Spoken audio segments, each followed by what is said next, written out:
hello, and welcome to Comics Corner number 27. This is Oren. And this is Michelle. And we have 21 comics to go over. So briefly, we're going... Holy crap, that's a lot. That is a lot. So briefly, we're going to cover Legion Lost, Mr. Terrific, Red Lantern, Resurrection Man, Suicide Squad, and Superboy from week 2 of the DC New 52. And when you say briefly, you mean it. I mean it. And we've got some Marvel comics as well. Daredevil number 4, Fear Itself, The Home Front number 6, and X-Men Schism number 4. And then we've got all of the week 3 New 52, which consists of Batman, Wonder Woman, Supergirl, Birds of Prey, DC Universe Presents, Nightwing, Green Lantern Corps, Blue Beetle, Captain Atom, Legion of Superheroes, Red Hood and the Outlaws, Catwoman, and A Partridge in a Pear Tree. Oh, crap. I didn't read A Partridge in a Pear Tree. That's all right. It's very Christmassy from what I hear. Oh, okay. So, jumping right into it, Legion Lost. Had me quite lost. Yeah, Legion Lost, written by Fabian Nicieza and art by Pete Woods. I was very lost as well. It was one of those comics that I had to keep flipping back pages because I was convinced that I'd skipped over something important, and that's why I was confused. And then I would read those pages and realize that no, I'm just confused. I don't know what's going on. I don't know who these people are. I've always had a problem with the Legion of Superheroes just kind of keeping everybody straight and not knowing who's who. And I just felt like this really wasn't a new reader friendly introduction at all, because there was little explanation of who they are or why I should care that they're stranded in present day Earth. Exactly. It really was not captivating. Maybe if you were a long-time reader of the Legion of Superheroes, this would have been a nice little side story, but I can't say that it was for us. Okay, so Mr. Terrific. Yes, Mr. Terrific, written by Eric Wallace, pencils by Gianluca Giulietta.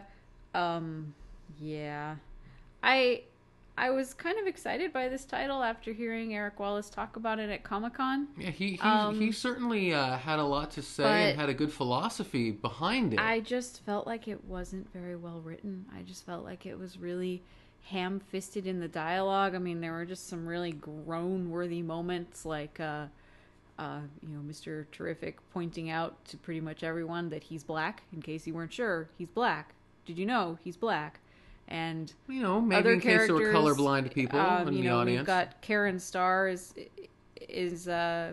makes an appearance. We don't know if she's Power Girl or not. Right now, it's looking like she's not. Right. And she and Mr. Terrific have a implied romantic relationship, but she insists it's not. And one of the other characters, who is black, says, well, is looking at her, is jealous, and Karen Starr says, oh, you're just jealous because I'm a white woman, isn't that it?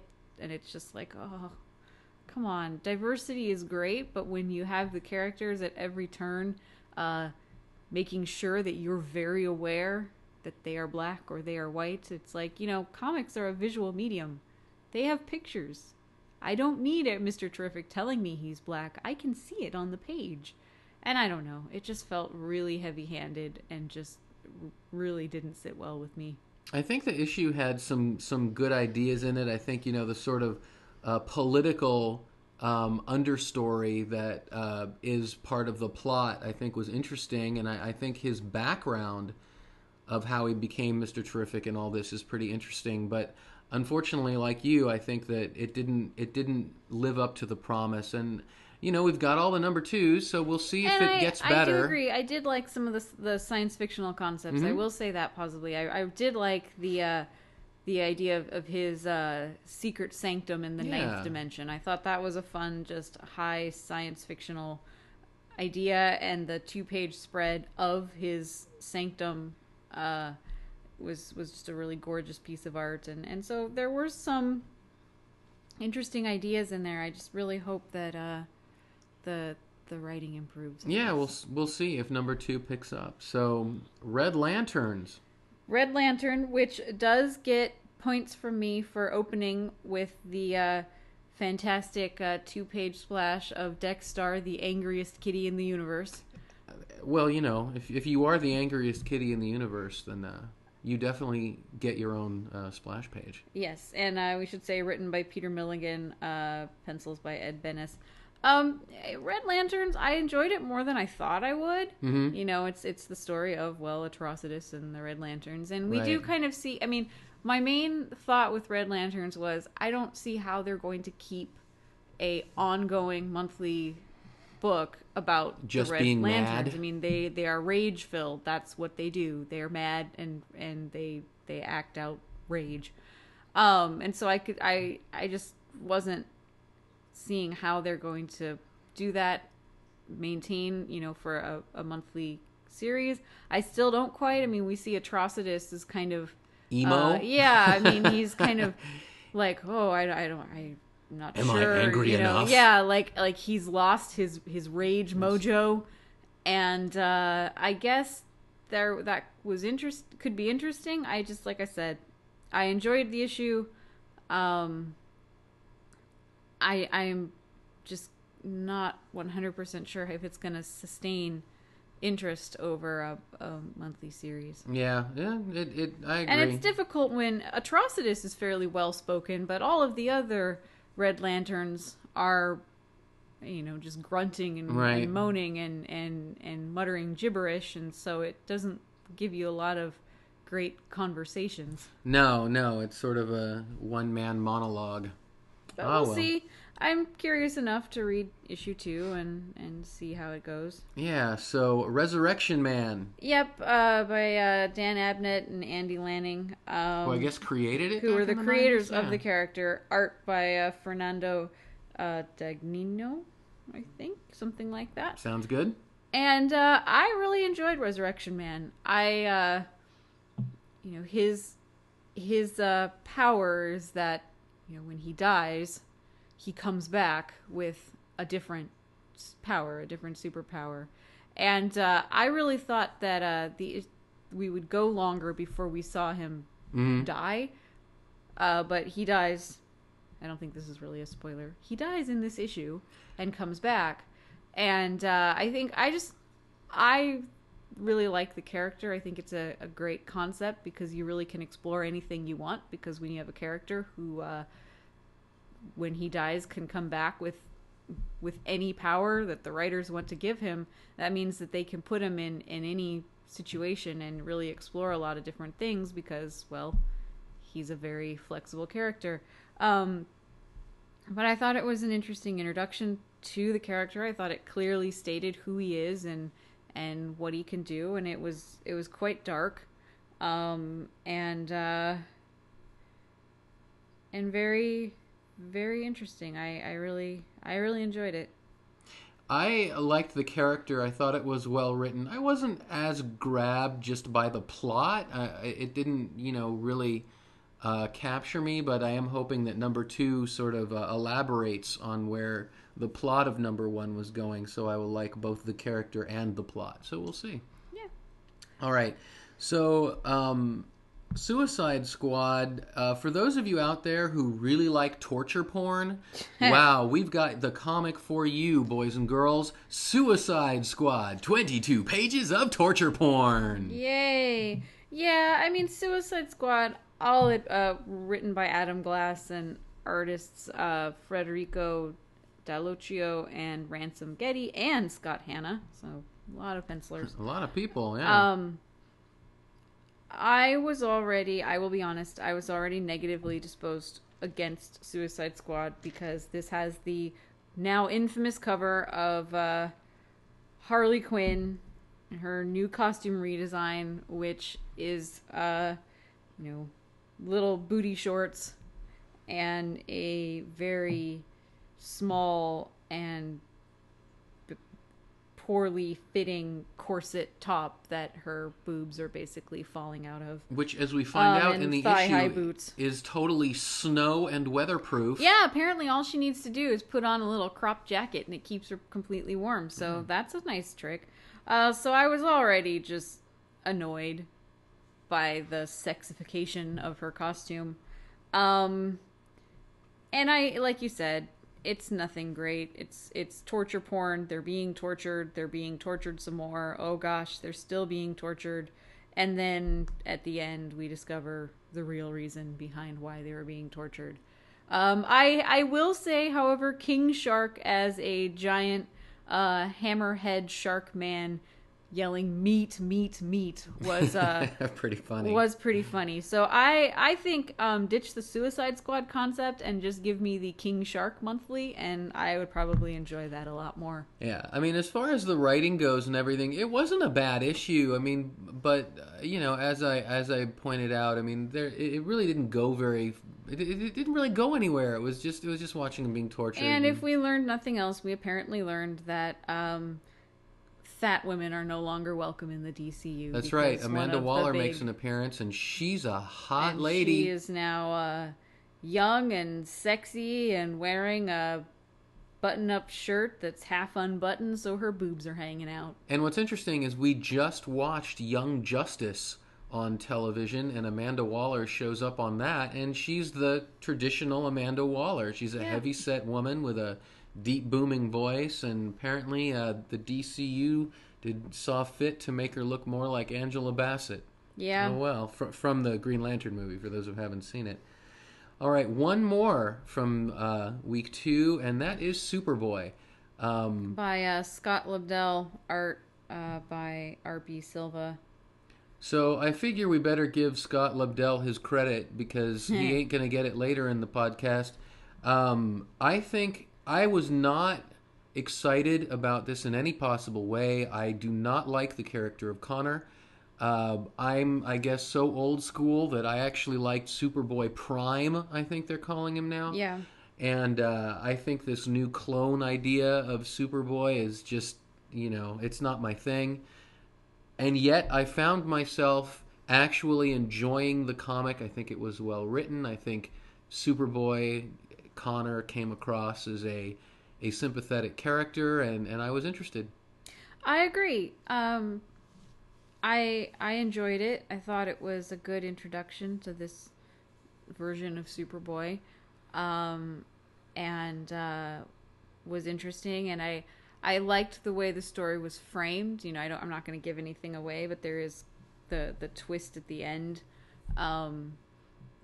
Kind of the beginning and end kind of frame the middle part, and the middle part is him at home in Smallville, and we just see him acting in kind of strange ways, that you're reading it going, well, that's weird. That seems out of character for Superboy. I don't understand what's happening. And then I think it was, like I said, the way that was framed was very clever and well done and interesting in the story. So yeah, I think it was a well written and interesting introduction to this version of Superboy, and I'm definitely curious to pick up issue 2.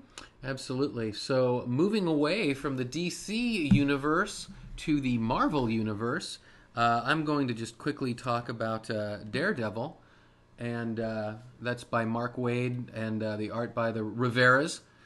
And I've really been enjoying this. I must admit my surprise when last week Daredevil number 3 came out, and this week Daredevil number 4 came out. Was Daredevil 3 delayed? Is that what happened? I don't think so, because I think I remember Daredevil 2 coming out pretty much on time, but I could be wrong. Either way, it's a good story.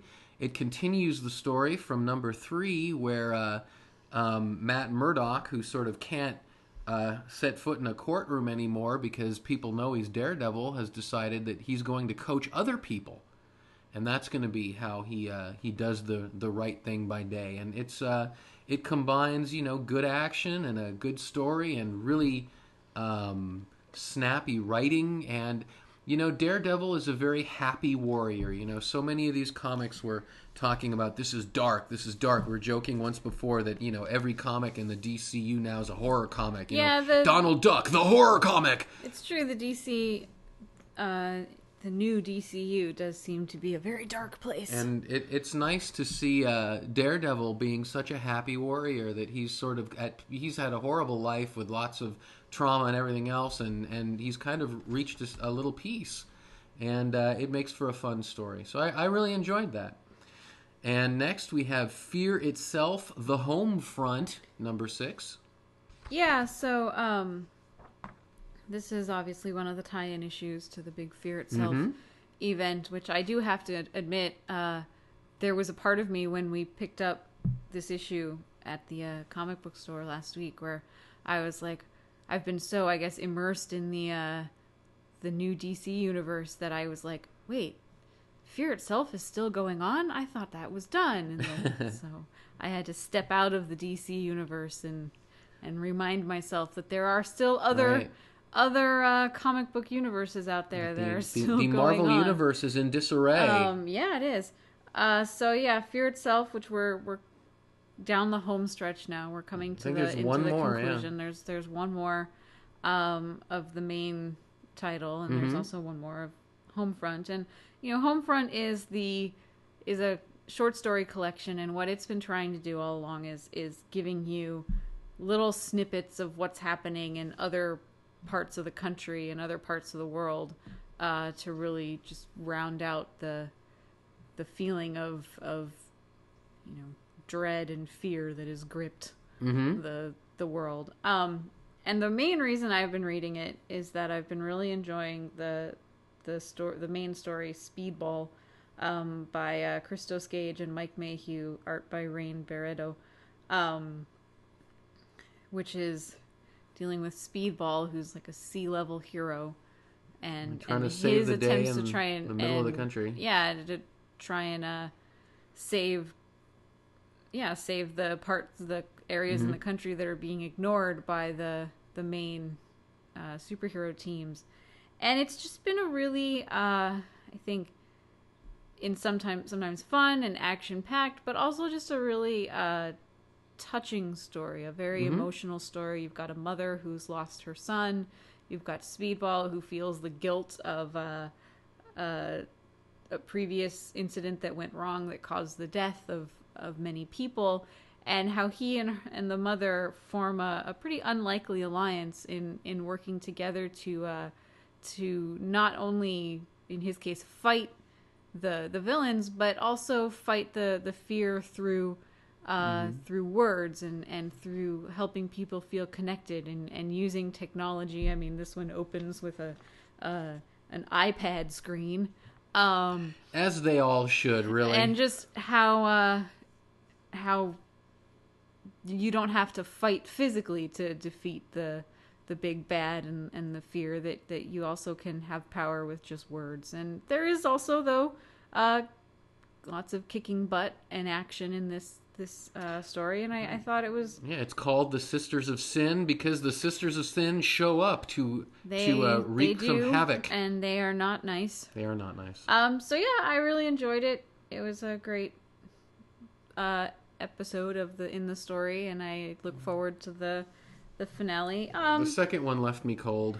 Yeah, the second one I just skimmed, and I wasn't very interested in it. The last one, The Great Lakes Avengers, in Fear and Self-Loathing in Wisconsin, by Elliot Kalin and Ty Templeton, art by David Curiel, was a spoof. I mean, it wasn't supposed to be serious. Yeah, it was very funny. I thought it was amusing. It was a spoof issue, and it was fine. I mean, it was cute. It didn't make me laugh out loud, but it was entertaining. And so, yeah, Fear Itself, The Homefront.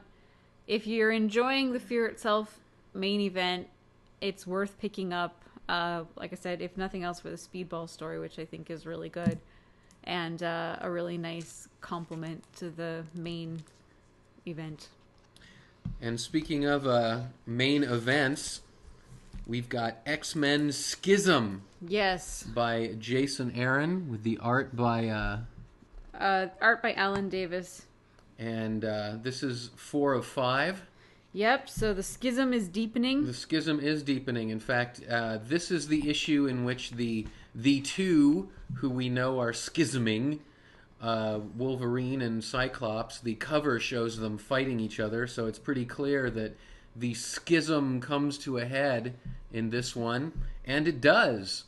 It's and I think personally I really enjoyed the issue that they are divided over, and like like all good issues, you can see both sides. I mean, there's a point to each of them. It's not I'm right, you're wrong.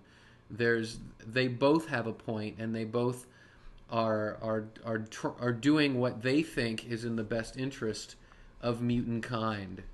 I agree, and since you talked about the philosophical issues, I will talk about the really fantastic and awesome fight scenes of them versus the giant sentinel that forms from all metal around it. Yeah. It builds, it's self-building, and it forms this just fantastic, like, giant sentinel crossed with the Terminator just monster. Yep. That's just pretty darn cool. It is, and the art is great. Yeah.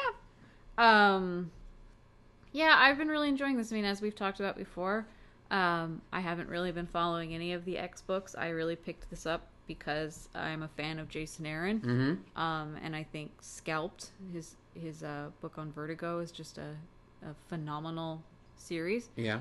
And so that's why I picked up this book, but I've been very much enjoying it. And like you said, I think the two main men, Cyclops and Wolverine, are both very well drawn. I mean, both literally, but also as characters. Right. And like you said, you do really see where both men are coming from, and I think their personalities have been really nicely written, so that you do understand where they're both coming from. They both think that they have the best interests of the team at heart, and it's not a clear cut, well, he's right, he's wrong. It is more complex, and there's more shades of gray, and I appreciate that. It's a very a very nuanced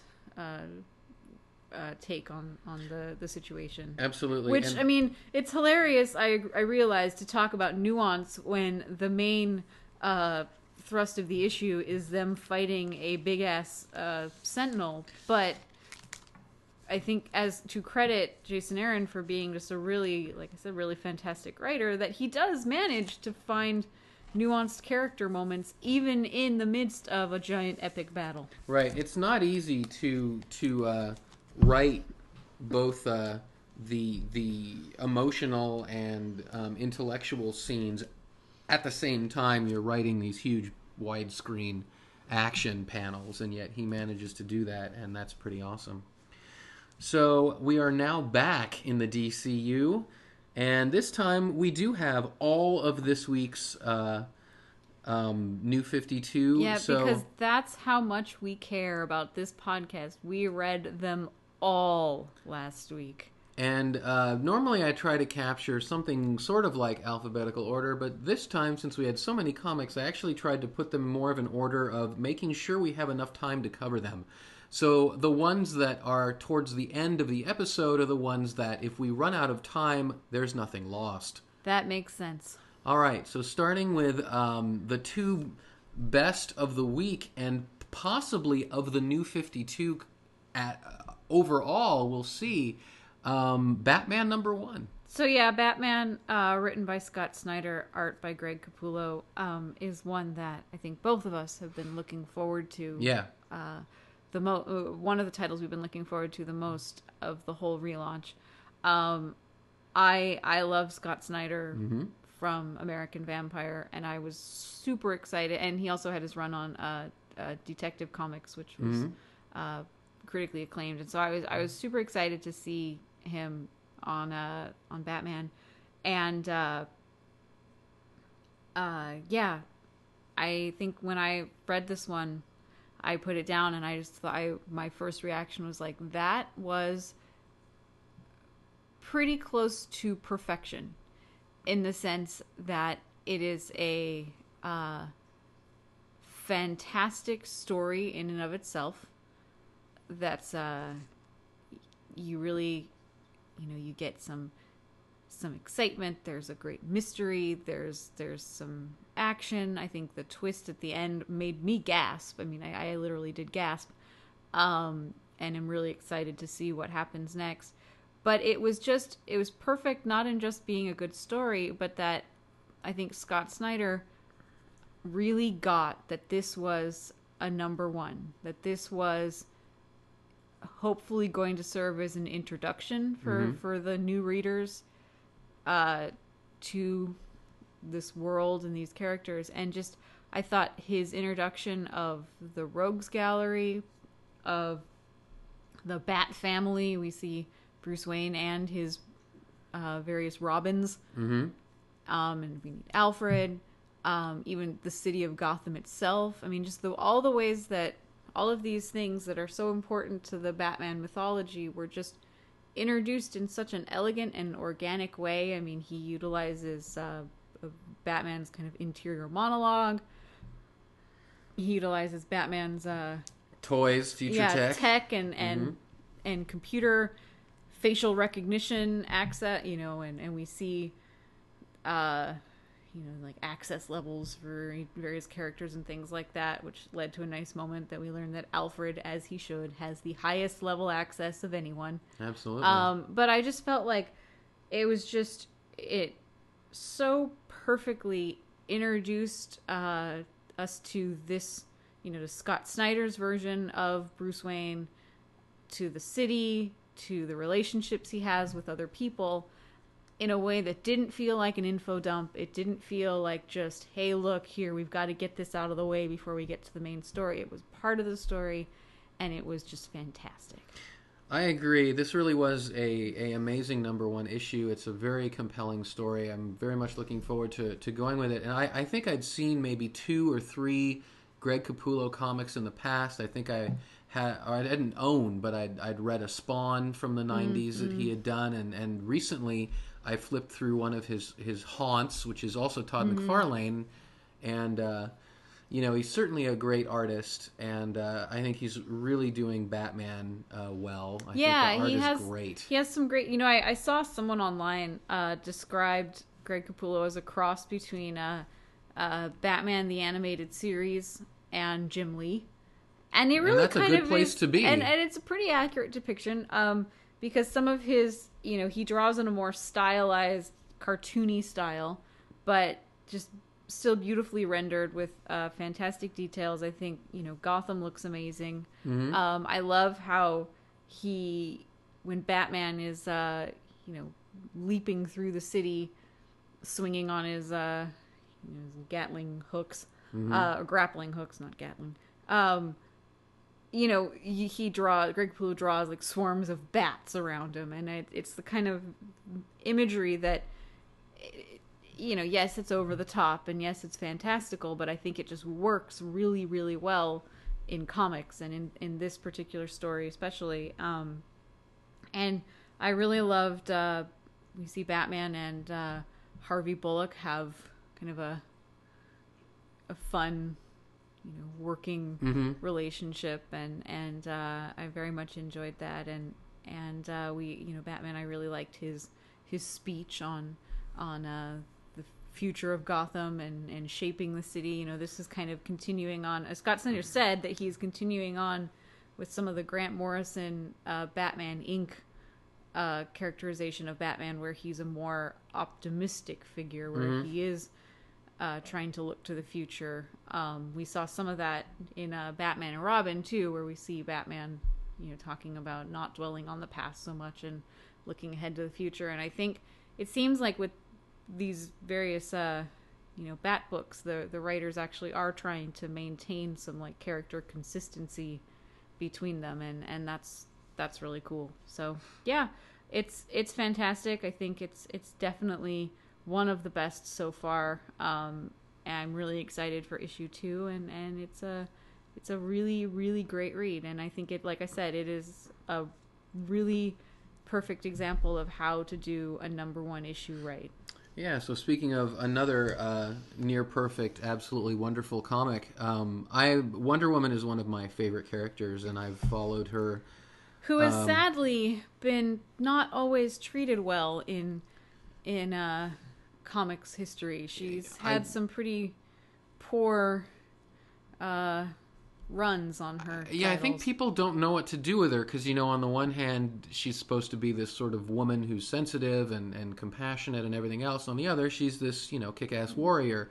She's the warrior diplomat. And so I think people tend to write one or the other or not know what to do. And I guess before Gail Simone, there were a couple prose writers who were brought in to try and do stuff with her, and it failed. And so Gail had to kind of tie up a bunch of loose ends, and she had some good stuff in there. And then JMS took over, and of course he split, and that ended up, I enjoyed the Odyssey, but it was uneven. It was very uneven, and I was really hoping that Brian Azzarello and artist Cliff Chiang could do just a fantastic job, and they really have. I mean, this is an absolutely great issue. This takes, there's two ways to do a number one right, and the one way is the paradigm of that is Scott Snyder, and like you had talked about how he just really laid everything out organically and completely and in such a wonderful way. Mm-hmm. And the other way is the way that Brian Azzarello does, and this is sort of what he did with 100 Bullets, and this is his style. Dumps you right in the middle of the action. Yeah, he just puts you right in. Just the story's in progress. Boom, we're off and running,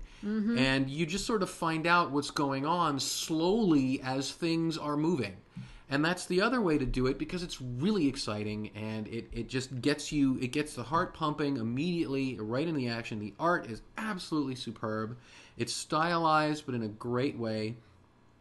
And, this is one, Brian Azzarello said that it would be a horror book, and he wasn't kidding. This is pretty gory. I mean, there's, monsters popping out of bodies and all kinds of stuff. So this is, this is not a 11-year-old's Wonder Woman, that's for sure. Yeah, I read an interview with Brian Azzarello where he was talking about that aspect that he was making this a horror comic but specifically he is using all the elements of Greek mythology and imagining what they would be like if they existed in our world, that they would be horrific. I mean, centaurs and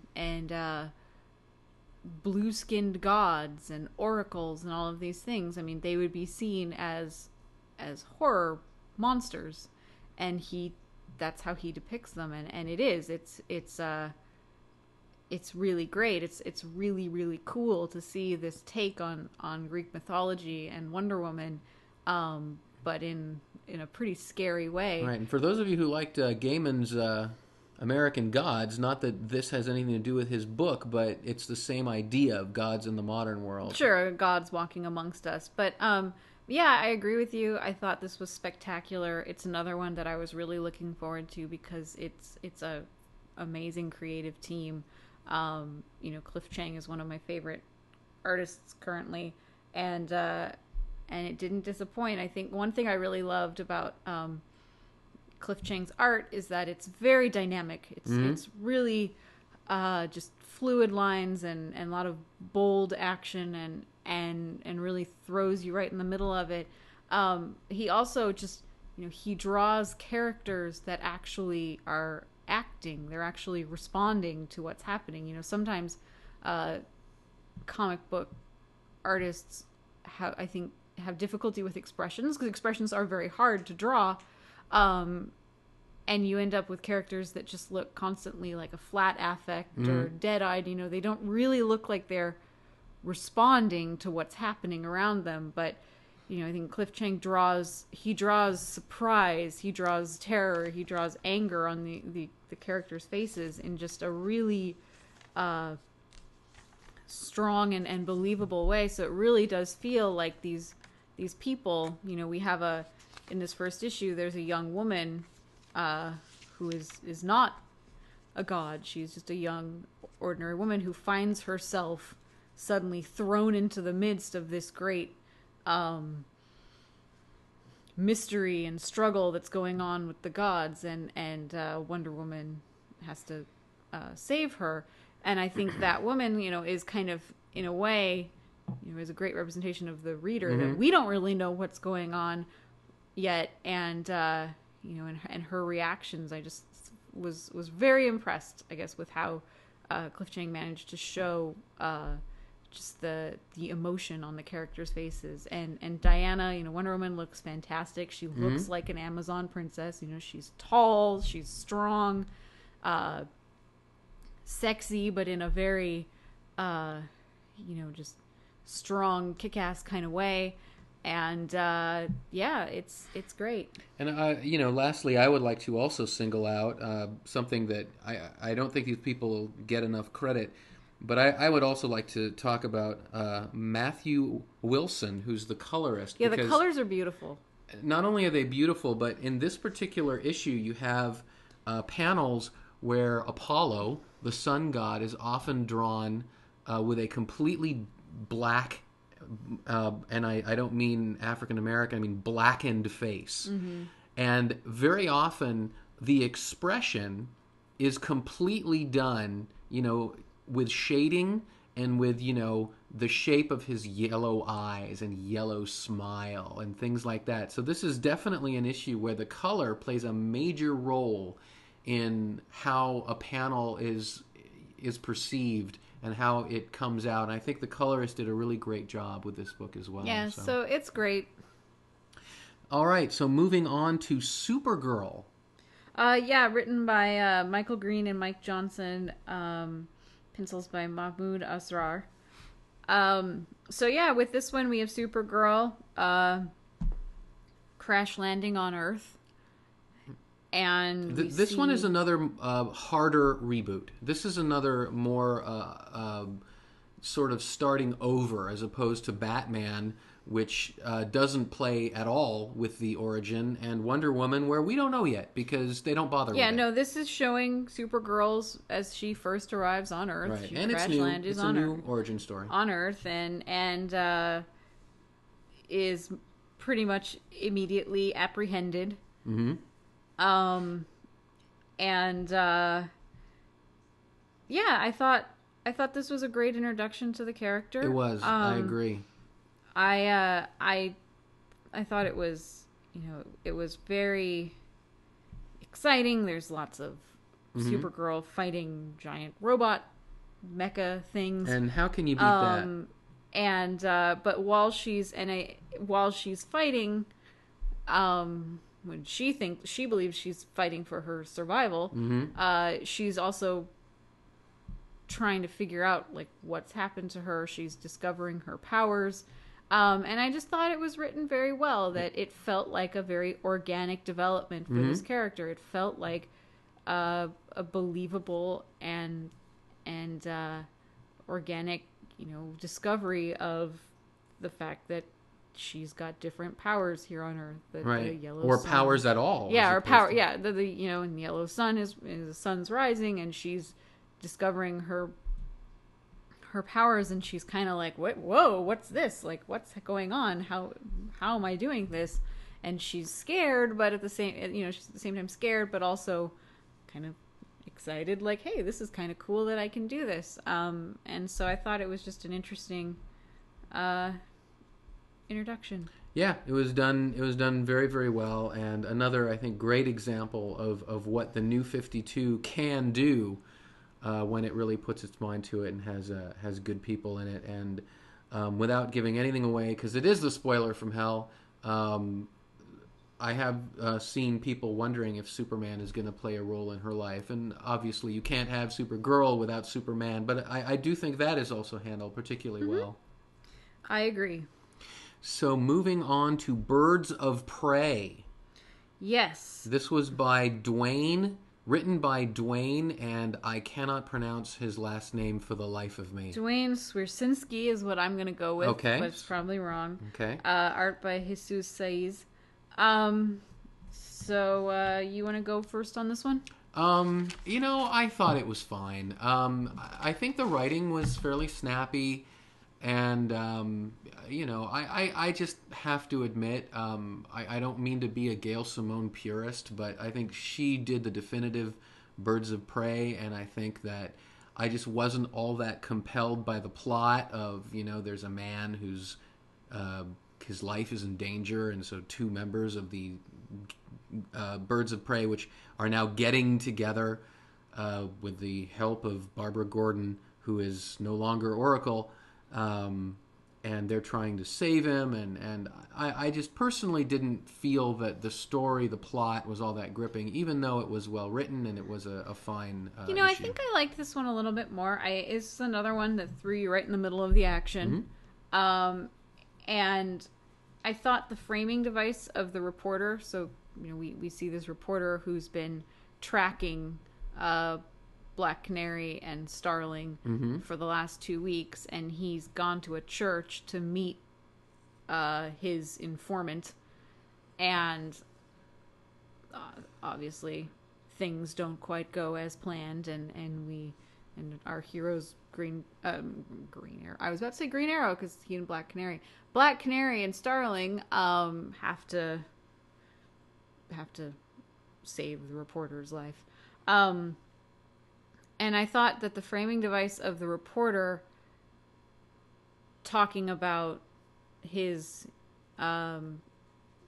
spending the 2 weeks following around Black Canary, I thought it was a very good way of introducing this new version of Black Canary and Starling, and just showing from kind of the human, sort of our readers' eyes, what's going on and who they are. I thought it was a very elegant framing device and worked particularly well. So, I mean, I thought it was interesting and well written, and I'm curious to see what happens next. I do think that the Barbara Gordon cameo felt really forced, and the character wasn't really utilized or necessary. Could have been anybody. And it just kind of felt like they wanted to just put her in there, like, hey, look, remember her? She's not Oracle anymore. Right. I did like, there's been a lot of talk about the new costumes with the relaunch, and I did actually like Black Canary's costume. Yeah, her costume's nice. I think her costume, she still, of course, got the fishnet stockings because she has to. She's always had the fishnets. But I felt like this costume actually, the armor, it looks more armored, and so it actually looks like a warrior's costume rather than Playboy Bunny, which is kind of what she had before. So I appreciated that. If we're going to talk about costumes, going back to Supergirl for a moment, I should just say for the record that I really dislike her new costume. Yeah, whatever. It's better than the miniskirt. So, moving on. Nightwing. What? Are we skipping DC Universe Presents? Like I said, DC Universe Presents. Which, I have to say, which does get one of the worst titles. I mean... I guess they don't know if, right now the whole issue is Dead Man. I'm guessing it's because it's DC Universe Presents Dead Man right now, but Dead Man will probably be like a limited run, and then they'll move someone else in, use it to introduce new characters, etc., etc. I like Dead Man. I like Boston Brand. I think I do too. I think it's an interesting conceit. This is a different take on the character. This is now this is more of a philosophical take, I think, on the character, that now we see that Boston Brand is died, and because he's lived such a selfish and self-centered, selfish, crappy life, he has to help others see the light, basically. Yeah, he has to show compassion and kindness to others in order to move along the path of personal enlightenment, to become a good person and get out of this kind of purgatory that he's in. And so in Quantum Leap style, he has to take his ghostly form into the bodies of these of people who are struggling, who are looking for answers, who need help, and help them. And as he moves along, he'll move along this path to becoming a better person. Yeah, and I think one of the things that made the issue interesting for me is that you've got Boston Brand, whose job it is to help these sort of lost souls find their way.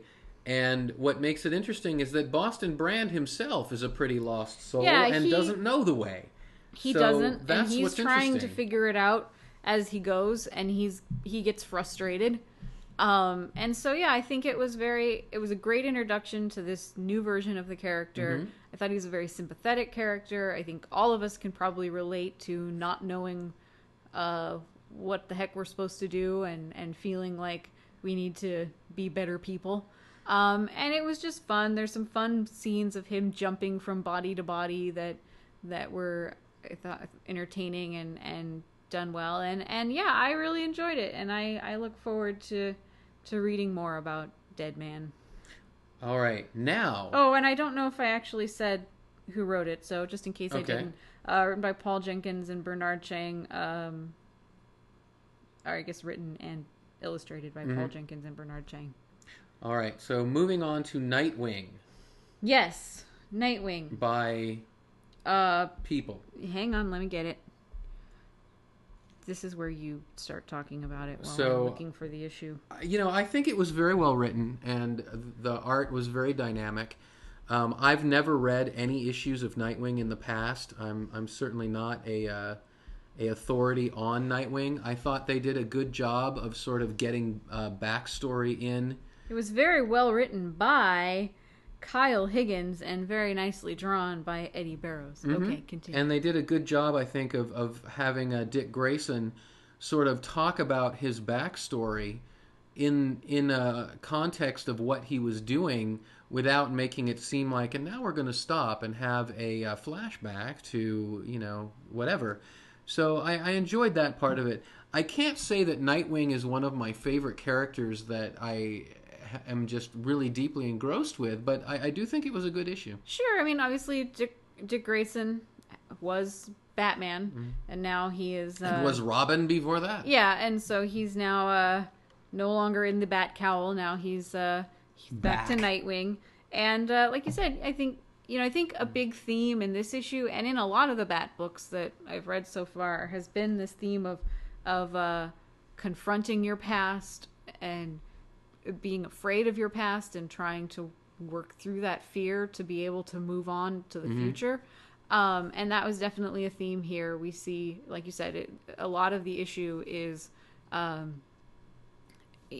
kind of voiceover narration from Dick Grayson talking about his past as Robin, his past as Batman, his past in the circus, and how all of these things have shaped who he is, and how in some ways he's trying to run from that past, or he's trying to forget about that past, and how he can't. Mm-hmm. And so there was a lot. It was a very thoughtful issue in that way. There was still action. We see him, fighting a new big bad, and there was an interesting kind of twist that ties into the Batman issue that also came out this week.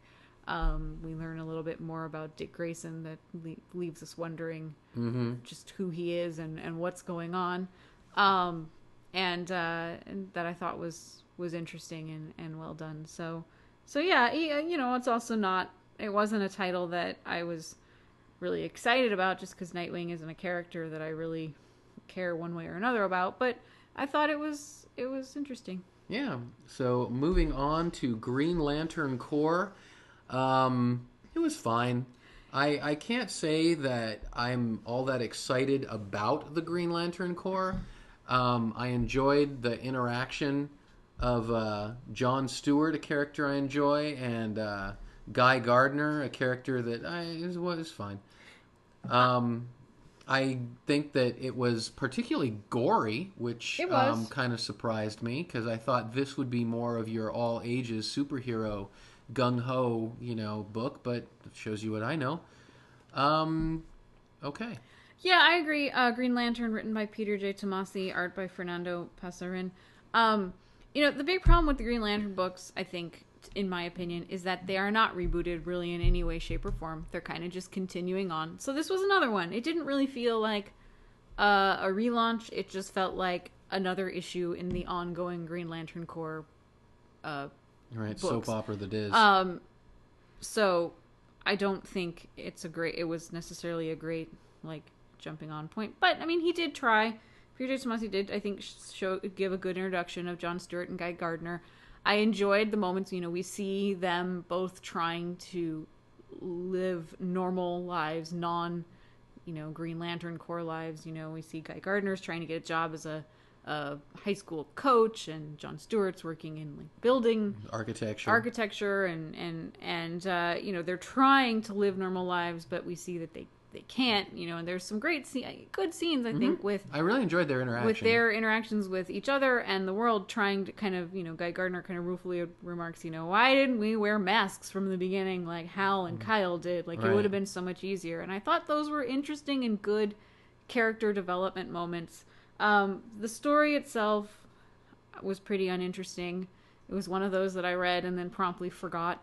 And I don't like to get into too many continuity discussions just because it confuses me, but it does raise some interesting continuity issues that, in Green Lantern Corps we know that there are 4 Earth Green Lanterns, 2 of them showing up in here, but in Justice League 1, Batman seems kind of surprised to meet Hal Jordan, and I don't know, it just gets confusing, so whatever. Moving on. Right. So the next 3 are going to be whirlwind 2-sentence reviews so that we can get through this. Blue Beetle. Well, I enjoy the character, and really this was a character study of Jaime. Yep, Jaime Reyes. And I think that aspect was good, but the rest of it, I'm afraid, left me cold. Yeah, Blue Beetle, I'm familiar with the character from the Batman Brave and the Bold cartoon, and I like the character on that. I do like Jaime Reyes. I like the idea of a lower income Puerto Rican kid getting superpowers. And I thought it was a good introduction of what the Scarab is and what its history is and who Blue Beetle is. But yeah, it wasn't deeply exciting. All right, so moving on to Dr. Manhattan. Oh, did I say that? I meant Captain Atom. Well, Captain Atom is the inspiration for Dr. Manhattan. Right. So and again, you could almost say the same thing about Captain Atom, that it did a fine job explaining who, as an individual, he is, but the actual story was pretty lackluster. Sure, I mean, Captain Atom, written by J.T. Kroll, art by Freddie Williams II, looked pretty. The art and the colors looked great. But I agree, the story was kind of flat and uninteresting. We didn't really care, at least. I mean, I didn't get a good sense of who Captain Atom is. We learn that through a big technobabbly exposition that his powers could kill him, and we see that he's having a hard time controlling his powers and what they do to him. But we don't really get a feeling of who he is and why we should care. Right. So, and apparently J.T. Kroll is only on the title for... No, he's on this one. This is the one he's keeping. He's leaving Green Arrow? Yes, he's leaving Green Arrow. Issue 4. Yeah, so... if you'd like, you could more or less take everything that I said about Legion Lost, simply change the name of the writer and the artist, and apply it all to Legion of Superheroes. Sure, it was convoluted, it was confusing, I didn't get it. Legion of Superheroes, written by Paul Levitz, art by Francis Portela. I had no idea what was going on at all. I mean, I thought Legion Lost was confusing. I generally think I'm a fairly intelligent person, but Legion of Superheroes made me feel stupid. I couldn't figure out what the hell was going on. What little I could figure out, I completely forgot as soon as I closed the book. And I just didn't care about anyone. And I have absolutely no idea what happened. Right, and that was one where I think throwing you in the action was the wrong thing to do, because since everything is so foreign, they need to explain everything, and nothing was explained. And the problem I've always had with Legion of Superheroes is it's like there's so many of them, and they're all, blank lad, blank boy, blank lass, blank girl. They're all like thing, boy, girl, lad, lass. And it just gets very difficult for me to figure out who's who and to keep it straight, and I was just completely lost. Exactly. So the final 2 are Red Hood and the Outlaws and Catwoman, both of whom have a couple thing in common. They're at the very bottom of our list because they're just not compelling issues in any way, but also they've managed to get some controversy going. They didn't just get controversy going, they broke the internet. Oh, they broke the internet. I don't actually want to talk about these very much because I think there has been a lot of controversy. You can see it on any of the comic book websites. about the just very sexualized content and sexualization of the characters. And I am maintaining that it's better to focus on the really great positive things and the really good books, and just ignore the crappy ones in the hopes that the crappy ones will then just fade away and won't continue to get attention and won't continue to get published. That said, Catwoman, written by Judd Winnick, art by Guillaume March, I was really disappointed in, because I really liked Judd Winnick's Batwing. Right, he did a great lot. job on Batwing. And I like Catwoman so much as a character. I really love that, Selena Kyle is a strong, smart woman. She's great at what she does. She's a thief, but she's great at it. And she's a strong, smart character who can go toe-to-toe with Batman, a lot of times outsmart him and beat him at his own game. And we saw none of that, besides the fact that this issue could probably have been called Catwoman's Boobs and have been more accurate. Or just fan fiction, or it could have just been fan fiction. It opens with all we see is her tits. We don't even see her face for like the first 3 pages. She has a face. Yeah. And it seemed very fan servicey. It was just an excuse to see her boobs hanging out of her costume. It ends with a full-on splash page of her and Batman having sex. And it just, forgetting about that, which did read like bad / fiction, more so than an actual comic book, it didn't seem like the Catwoman that I know and love. I mean, she seemed reckless. She seemed like she wasn't very good at what she did. She couldn't even control herself long enough in the she's like, the story, such as it is that she's she's got like no money, she's like now homeless, and because her last 2 apartments have been blown up, and so she needs this job. She goes undercover at this bar or this private party, I guess it is, with the Russian mob, and she's trying to get information on something. I've completely forgotten what. A painting. But the next heist or whatever that she's gonna stage. And then she sees someone from her past, and she, has to brutally beat / kill. We don't really know what happened. So it's like, she's reckless. She's not even in really control of herself. She's apparently terrible at hiding her identity and her location, if her apartment's been broken into and blown up twice now. And it just, so she didn't even seem, besides the oversexed, just fanboy fantasy that we got, it just didn't even seem like she was the character that I know and love. It just seemed like she was, just badly written, just very poorly written, and didn't seem like a good, she didn't seem like a good thief. It seemed like, wow, you can't even keep your location a secret. You must really be terrible. So Red Hood and the Outlaws. This particular comic was about Red Hood and his team of outlaws. And really, it is barely. It barely is. It's really about 2 boys who use the same blow up doll. Is what Pretty it's about. much.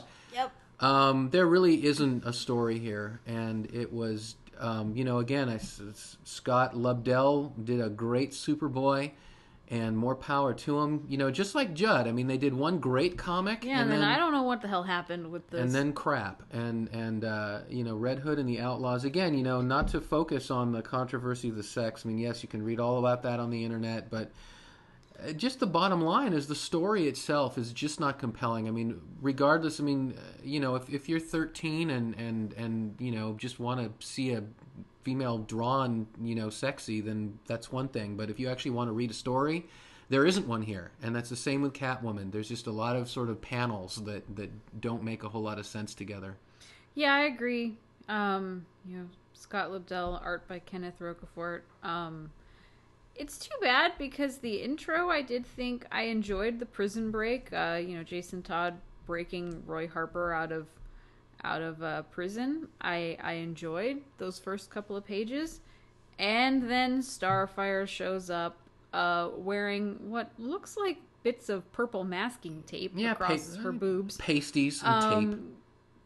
which isn't necessarily what I would choose to wear into battle, but to each their own.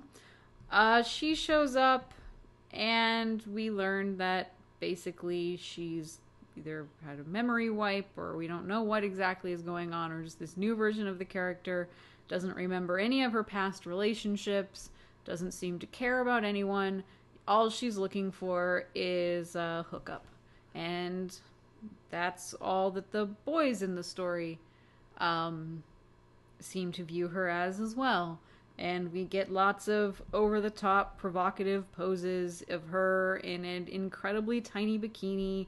I mean, really, every single panel she is in, she is drawn provocatively. Even when she is reaching over to grab her towel, she is arching her back and sticking her butt in the air. I mean, that's what I do when I'm getting out of the shower. Even when she is, drying herself off, she's doing so provocatively. And it just looks like fan service. It just seems really, just not utilizing the character well. And, I just don't want to read it. It doesn't interest me at all. And, I mean, it's just, the story's not interesting. It just feels like two boys, and I call them boys because they do not act like men. They act like oversexed young very boys. Young. And they just, it's just, it is not good. Yeah. And it is a little bit depressing, but I am not going to focus on these two. I'm going to focus on books like Batman and Wonder Woman, which were fantastic and reminded me why I love comics. And I'm just going to ignore Red Hood and Catwoman that made me see that, the worst that comics can be. So we didn't quite make it under an hour. I hope you'll forgive us. We were so close. But that is the end of another Comics Corner. Next week we will bring you the final week of New 52, along with other indie and Marvel stuff and more goodness. So thank you for listening. Yep, thanks. Bye. Bye.